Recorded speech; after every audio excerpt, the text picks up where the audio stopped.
C'est les grands jours. C'est dimanche 14 mars pour les finalistes de la 2e édition de la semaine culturelle de l'université Marien Ngouabi. La cérémonie d'ouverture a eu lieu le 9 mars et aujourd'hui nous sommes donc à la clôture le 14 mars 2021. L'objectif donc de cette semaine, de la dite semaine, est de consolider le lien de fraternité entre les étudiants résidant dans les différents campus.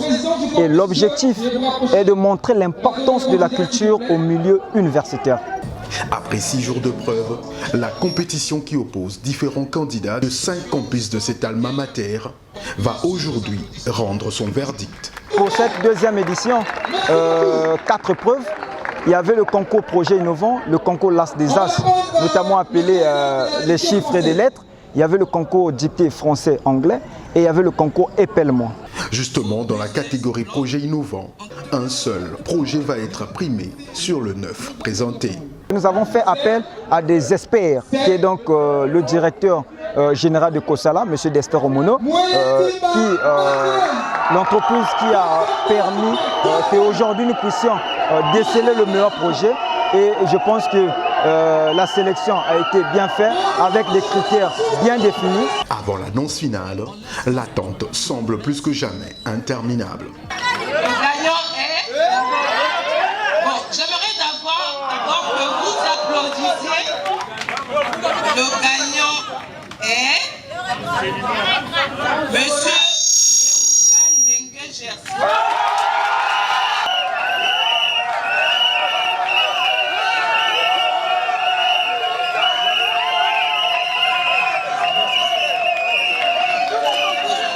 Porté en triomphe par ses pairs, Gersi Lewaka, étudiant en 3e année de droit à l'université Marien Ngouabi, remporte haut la main le concours avec à la clé un accompagnement de la pépinière d'entreprise COSALA qui désormais veillera à faire grandir et à viabiliser le projet.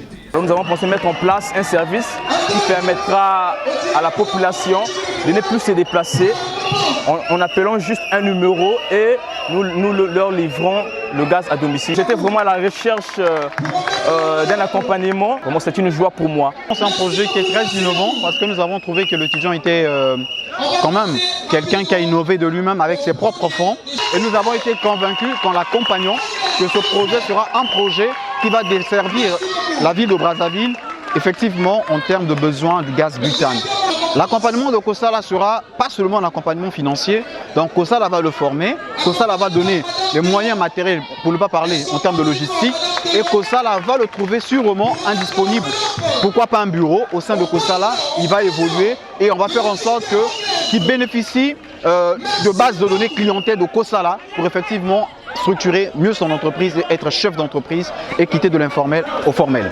Les portes de cette 2e édition parrainée par Dester Trésor Omono, COD COSALA ainsi fermée. L'association Sport Intercampus, organisatrice de l'événement, fixe le cap vers la 3e édition prévue en 2022.